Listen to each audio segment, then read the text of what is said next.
Good morning, everybody. Happy Father's Day. Happy Juneteenth. Happy Sunday. 159 years ago today, on January 1st, 1863, President Abraham Lincoln signed the Emancipation Proclamation. As I was going to say, I'm sure most of you know the details, but like Misa pointed out, a lot of people really don't know some of the details. But I just want to give you a little snippet from this historic document. It declared that all persons held as slaves henceforward shall be free, and the executive government of the United States, including the military and naval authority thereof, will recognize and maintain the freedom of such persons, and will do no act or acts to repress such persons or any of them in any efforts they may make for their actual freedom. Now, as a little sidebar note, that signing of the Emancipation Proclamation on January 1st, that was actually the final signing of the document. President Lincoln had signed a preliminary one, the September 22nd, the year before. And that document stipulated that if the Southern forces did not concede by January 1st, that he would sign the proclamation. So since that didn't happen, he went ahead and signed it on January 1st. Now, even though, like Misa pointed out, the wording of the proclamation sounds like that was the end of slavery on that day, it did not happen for three reasons. First, it only applied to any Confederate-controlled states at that time, so it didn't have any bearing on the surrounding slaveholding border states. Second, the proclamation expressly exempted parts of the Confederacy that had already come under Northern control. And third, the freedom it promised depended upon the Union Army winning the Civil War, which that didn't happen until April of 1865. But one of the other things that the proclamation did do is it allowed African American men to join the Union Army and the Navy, which an estimated 200,000 did, which greatly increased the numbers of soldiers fighting for freedom. So now fast forward 2.5 years to June 19th, 1865. And that is the date when federal troops came into Texas, which at that time was a Confederate slaveholding state, telling the people of Texas that the Emancipation Proclamation had been signed and that they were now free. And at that time, there were close to about 250,000 still living in Texas, so they didn't even know until 2.5 years later that it had been signed. So in honor of that historic day, the newly freed slaves came up with an annual celebration that they initially called Jubilee Day, and the name was eventually changed to Juneteenth. And that's a combination of June and 19th, and that's where we get the word Juneteenth. And as it seems fitting, Texas became the first state to make Juneteenth a holiday. That was in 1980. And it wasn't until last year, that President Biden signed it into a national holiday.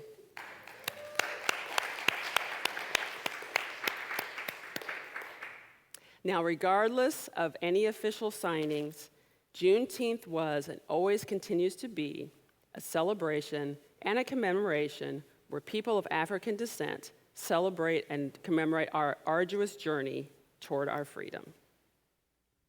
And although we are no longer the property of others, and we've come a great deal closer to racial equality in this country, there is still a lot of work to be done.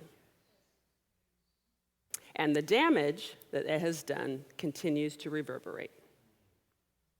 But the topic of the lesson today is not so much about the details of the Emancipation Proclamation or of Juneteenth, but how we can sign our own freedom declaration and release ourselves from our own harmful, limiting, and imprisoning outdated ways of living and being.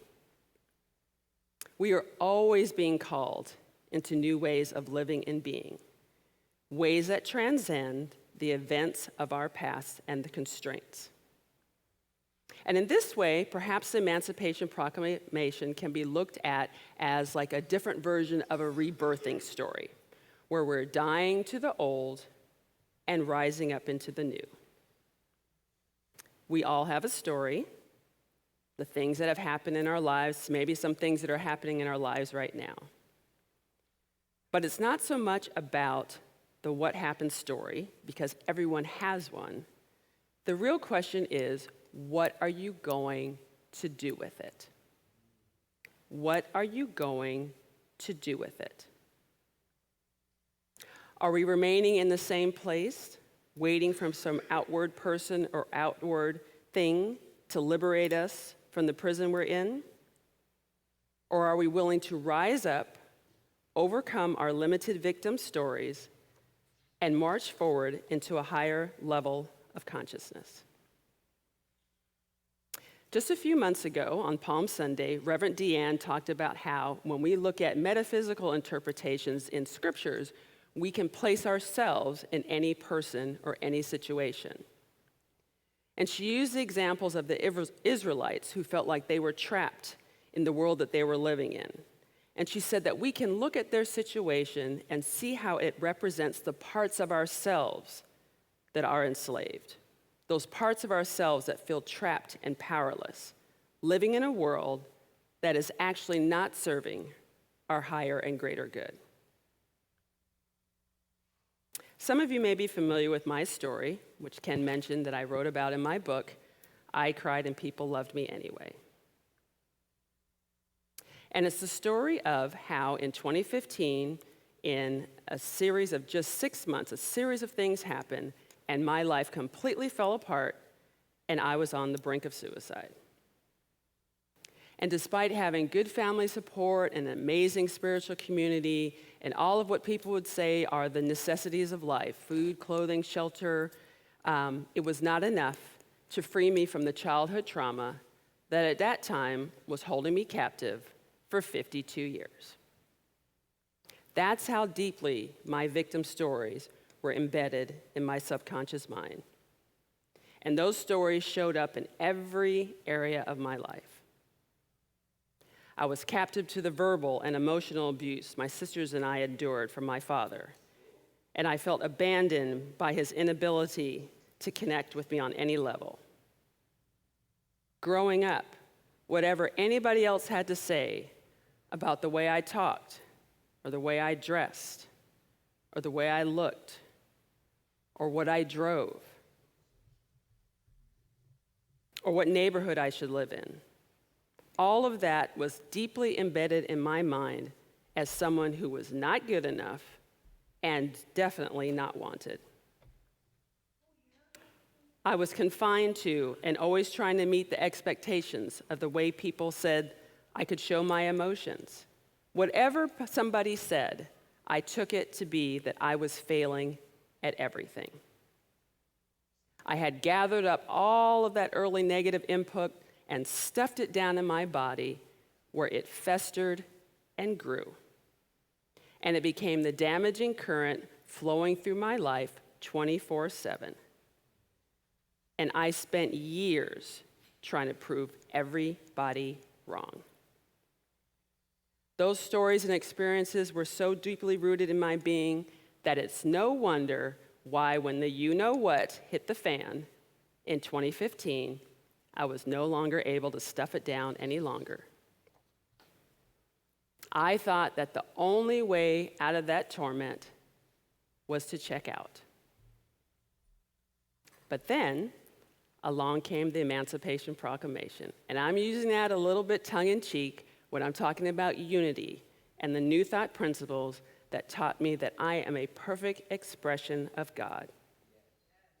And that my life has value and meaning just by virtue of me being here. There's no striving for perfection or pleading for the approval of others necessary. I am a perfect expression of the divine presence that created everyone and everything in the universe. Period. And that is way more than enough.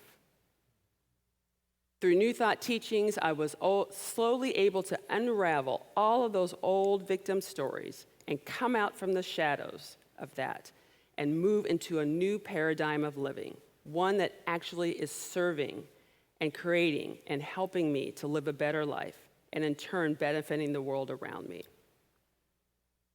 Now, I would be remiss if I didn't point out that it's not always the challenging stories in our life that keep us captive. Sometimes it's the stories that, by all accounts, people might think were a positive situation. So I have a friend who says that growing up, she felt completely loved and valued. Her parents were always giving her kudos for what a good kid she was, and she was rewarded for how well she did in school, and she was praised for how she played well with others, and she says she received nothing but positive input. Positive input. Now, I would think that that's a story that most of us would like to have from our childhood, especially if ours wasn't quite as rosy. I'll just say it that way. Not quite as rosy.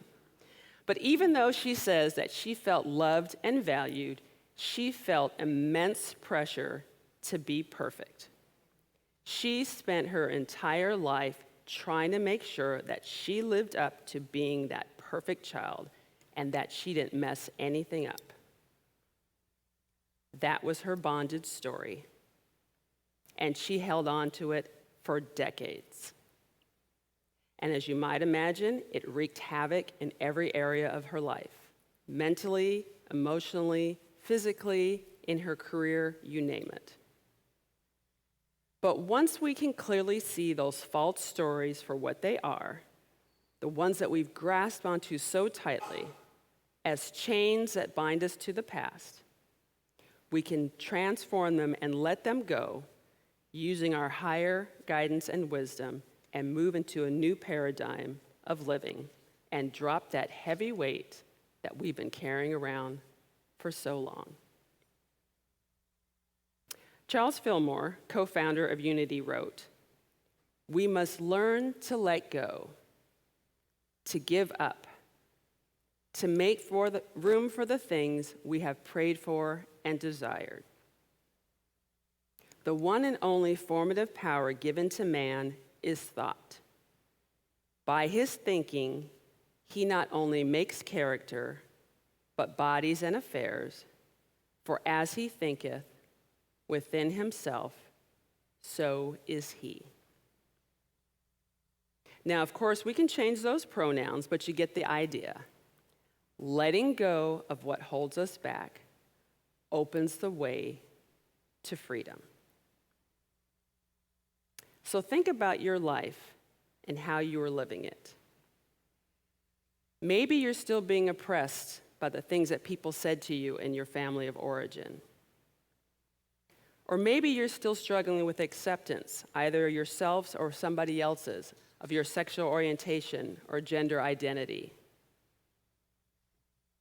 Perhaps you're still being bound to the religious beliefs imposed upon you in your youth that never resonated with you. Are you still being controlled by the people and systems that have dismissed you or hurt you in the past? Is it confinement to what society has to say about your height or your weight or your race or your age or your education level or how much money you make? Or maybe your imprisonment is not coming from outside sources at all. Maybe it's coming from the people or places or things that you yourself have already rejected, yet still they keep coming up, bubbling to the surface, becoming part of today's victim story. These are the things that we are marinating in every day, and we become so accustomed to them, we don't even realize how they are keeping us in captivity, slaves to a story that is not our real truth. We absolutely have the power to unshackle ourselves. So how do we do that? How do we take off the chains of the past and step into a new paradigm of living that is more empowering and a sense of renewal? Well, one way to accomplish this is in Unity, we use affirmations and denials as a way of letting go of the past, of the things that hold us down, and moving forward. So let's start with the latter. Let's start with denials. You might come up with some like, I let go of limited visions of myself. Or maybe, I release negative patterns of thought. How about, guilt has no hold over me anymore? My value and worth are not determined by what other people think or say about me. I deny any belief that does not support my higher and greater good. And then we can use affirmations as a way of moving forward. I am statements are very powerful. They're definitive, they help you set intentions, and like I said, they help you light the way. So know these with me, will you? I am worthy. I am unlimited. I am peace. I am growing and changing. I am amazing. I am all that in 2 bags of chips. I am all that in 2 bags of chips. Bags of chips. I am a perfect expression of God. I am love. I am free. You are the architect of your own life. So create what it is that you want to do, see, and be in this world. The only one that can truly hold you back is you. In the Emancipation Proclamation, President Lincoln also wrote, and upon this act, sincerely believed to be an act of justice, warranted by the Constitution, upon military necessity, I invoke the considerate judgment of mankind and the gracious favor of Almighty God. And that part at the end, the gracious favor of Almighty God. I say that Almighty God is you. It's the perfect divine expression of spirit that you always have been and always will be. Now, just to be clear, we unfortunately do still live in a world where people are systematically denied from living on a level playing field. And there's a whole lot that has to be done around that. And it is going to take all of us.